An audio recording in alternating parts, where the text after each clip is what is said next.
Hi, I'm here to tell you today about being weightless. I was privileged to fly on a zero gravity flight. Now, Zero Gravity is the name of the company that provides the service, which are these flights. And the airplane is a 727, and the 727 flies in parabolas. Now, if you don't know what a parabola is, it's basically just a curve, an up-down curve. While the airplane is climbing, the people inside experience 1.6, 1.8 Gs.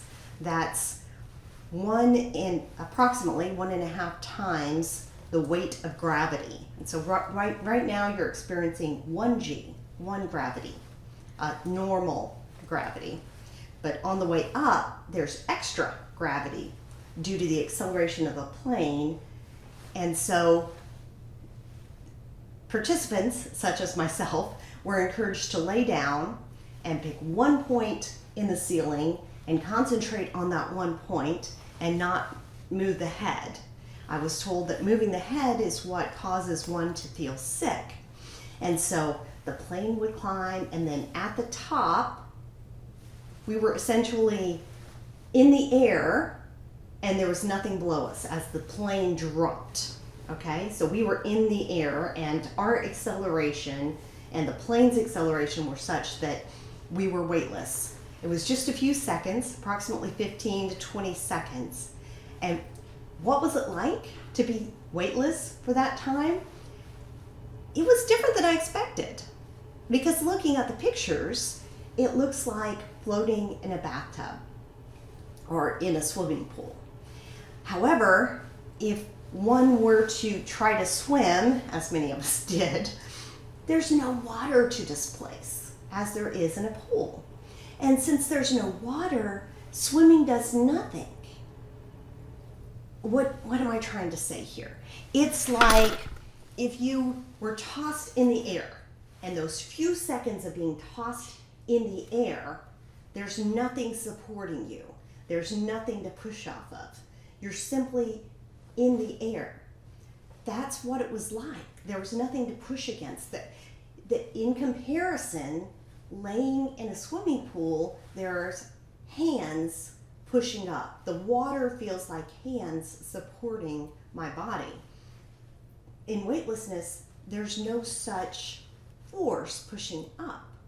And so whenever the plane started to descend, if I just pushed my finger on the ground, then I would start going up. For every action, there is an equal and opposite reaction, as one of Newton's laws tells us. If one were to push one's hand hard on the ground, one would rocket up to the ceiling. It's amazing. It was quite an experience. Next question you might have is, why was I in this airplane to begin with in order to experience 0G, or weightlessness? Well, I was there because my company is testing the next version of the spacesuit. And as you can read in press releases, those tests were very successful. And what do I mean by tests? What kind of tests can one do in 15-second increments? Well, the user or astronaut that was in the suit, in this case, retired astronauts Danny Olivas on day 1 and retired astronaut Dan Burbank on day 2, put on the prototype suit, and they practiced going in and out of the airlock. It was an airlock mock-up, obviously. And then they had a busy board, which was a mock-up of connectors. So they had connectors that they were connecting, big old connectors that they were connecting and unconnecting to show that they could, with the safe spacesuit gloves, go ahead and perform those actions. And then the third major set of tests were putting their feet into the foot restraints. So on the International Space Station, astronauts, whenever they try to perform maintenance if they didn't have their foot restrained, they would be floating out in space and it would be very difficult for them to work. So there are foot restraints that they click their heels into. They have metal heels that click into these foot restraints.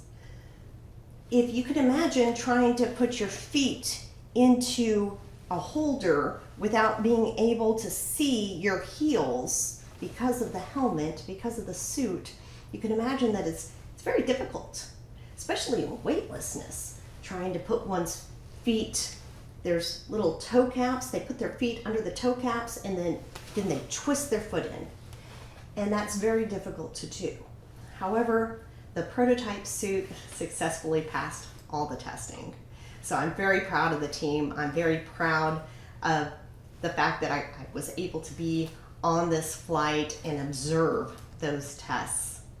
So what's it like to be on this flight? A normal consumer, if you were to pay the amount of money, which is currently $9,900, to go on one of these flights, which you certainly can do, anyone can do this, then you would experience 15 parabolas. That's 15 ups and downs, and 15 sets of 15-second sets of weightlessness. Because we were on a research flight, we experienced 40 parabolas. So that's more than double the amount that a consumer would be, because we needed more time to perform all the testing. Yeah, that's a lot. Imagine being on a roller coaster for 2.5 hours. It was a lot, and some people did get sick. But you know what? There are no pictures of us getting sick, and it doesn't matter. It was a once-in-a-lifetime experience for some of us, and we greatly enjoyed it. I say for some of us because some people on the test team went on the flight, on both flights, on day 1 and day 2, including our 2 astronauts. So congratulations to the team for successful flights, for successful testing in the spacesuit, and thank you for having me along to witness. For any other questions, please send me an email, and I look forward to hearing from you. Have a great day and happy innovating.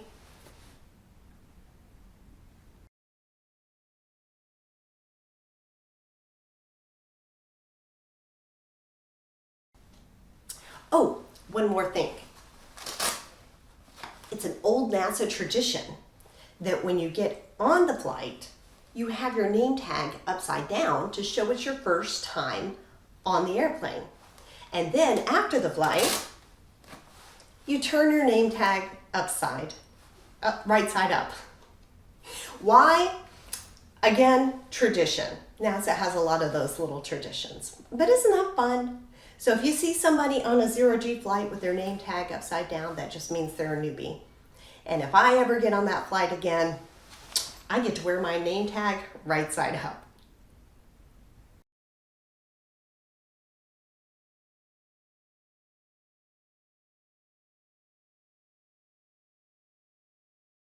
Hi.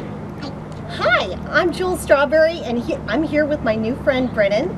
You might remember her from an earlier vlog where she wrote in and she asked me some questions and made me a fabulous picture. How are you doing today, Brennan? Good. This is the first time we're meeting in person, isn't it? Yeah, and tell me again how old you are? 8. 8? My goodness. And you are quite an accomplished artist, aren't you? Yes. You drew some pictures for me earlier today? And what do you want to be when you grow up? A banana? I thought you wanted to be the sun. Oh, you just wanted to visit the sun. So you want to be a banana that visits the sun. Yeah. And why the sun?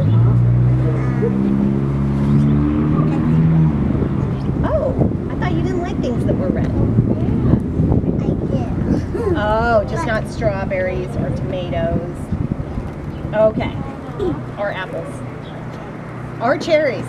No red food, but you like the red sun. Excellent. I think it's Yeah.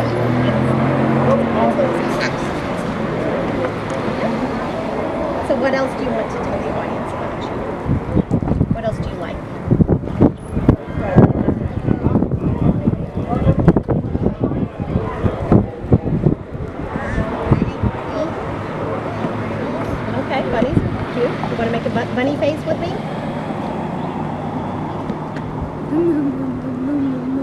Can you wiggle your nose?